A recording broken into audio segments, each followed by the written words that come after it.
Dear students, welcome to School Success. This video is about another poem called Dear March Come In. This video will cover the full explanation of the poem along with its question and answers. So let's get started. Let us go through the summary of this poem. In the poem, the month of March is personified, being greeted by the narrator as an old friend. March has been away for a while and the narrator invites him in. They make conversation about how March had been doing all year and how the maples turned red when they learned of March's coming. Then, when April comes, the narrator tells March to lock the door as they are only beginning to enjoy each other's company. The narrator ends by talking about how praise and blame are often interchangeable. Let us do some analysis of the poem.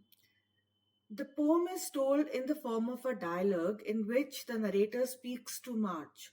The personification of March is prevalent throughout the poem. The purpose of this poem is to reflect on the passing of time and the changing of seasons. It also emphasizes the importance of patience and gratitude. The tone shifts from humble and inviting to scolding and disapproving. So now let's see the line-wise explanation of the poem Dear March Come In. Dear March come in, how glad I am. So here Emily Dickinson, who is the poet of this poem, is happily welcoming the month of March into her home. I looked for you before. She had been eagerly waiting for March to arrive. Put down your hat, you must have walked. How out of breath you are. Here, Dickinson imagines March as a person who has just arrived, suggesting it should rest because it seems tired from its journey. Dear March, how are you? And the rest, did you leave nature well? So here she asked March how it's doing and if it took care of nature during its travels. Oh March, come right upstairs with me. I have so much to tell. So here she invites March into her home, excited to share stories and experiences with it. I got you letter and the birds the maples never knew. Dickinson acknowledges receiving signs of spring like bird songs and notes how surprised nature seems by March arrival. That you were coming, I declare, how red their faces grew. She humorously imagines trees blushing with surprise when they realized March was coming. But March, forgive me and all those hills you left for me to hew. There was no purple suitable, you took it all with you. Here in these lines, Dickinson apologizes for not being able to paint the hills purple because March seems to have taken all the suitable colors with it. Who knocks? The April? Lock the door, I'll not be pursued. Here in these lines, she hears April knocking but decides to ignore it, preferring to enjoy her time with March alone. He stayed away a year to call when I'm occupied. In these lines, Dickinson humorously remarks that April waited a year before calling, but she prefers to engage with it when she's not busy. But trifles took so trivial as soon as you have come that blame is just as dear as praise and praise as mere as blame. So, in these lines, she reflects on how unimportant small things seem when March is around, suggesting that both criticism and praise become less significant compared to March presence. Now, let's do the question and answers of this poem. How did the poet feel about March? The poet felt happy and excited about March's arrival, treating it like a friend. Next question. Why was the poet looking for a suitable shade of purple? The poet is looking for purple shade. This purple color refers to coming of spring, sends a peace of mind to the poet, is a source of bliss for the poet, relates to life and happiness. Next question. How did the poet already know that March was coming? The poet knew March was coming because she had been eagerly waiting for it and had noticed signs of its arrival, such as the behaviors of nature and the birds. Why was the poet annoyed with April? The poet was annoyed with April because she chooses to blame April for March having to leave. She expresses frustration at the interruption caused by April's arrival, preferring to enjoy her time with March without any distractions. Next question. What do the last four lines tell us about the poet's frame of mind? The last four lines of the poem reveal the poet's frame of mind. She suggests that when March arrives, small things seem smaller, indicating that March brings such joy and positivity that it diminishes the significance of trivial matters. The poet expresses her love for March for bringing good things, emphasizing the positive impact it has on her life and surroundings.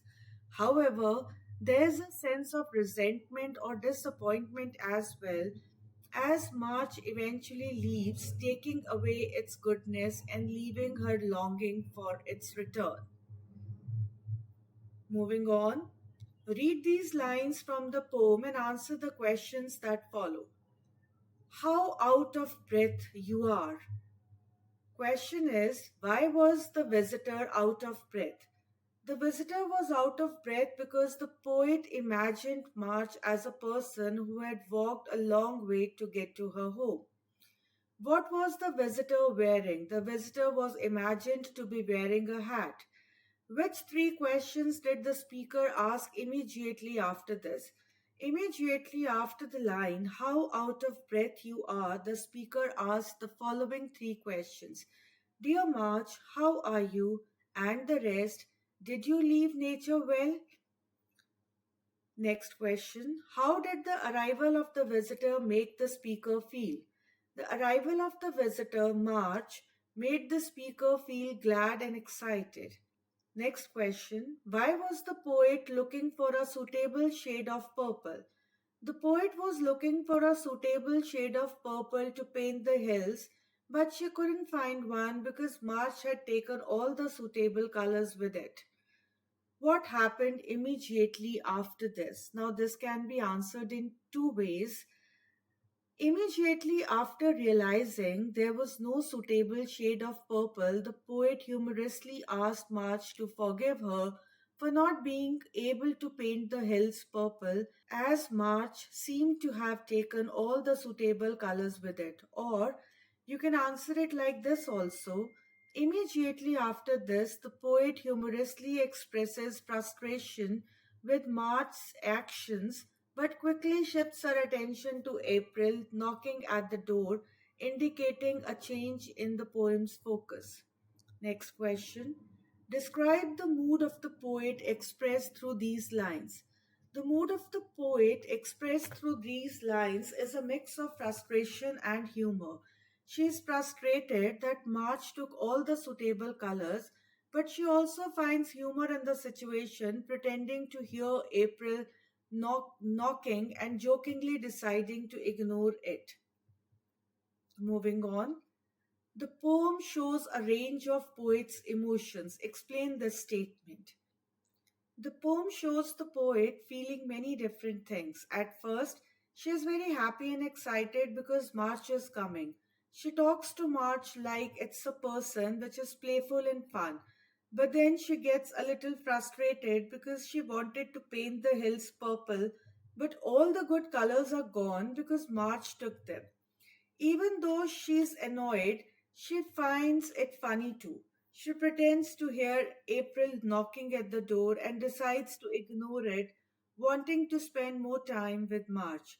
So, the poem shows the poet feeling happy, playful, frustrated, and funny at all the time. Moving on. The poet welcomes March but is angry with April. Which season would you be angry with? Give two reasons for your answer. If I had to pick a season to be angry with, it might be summer.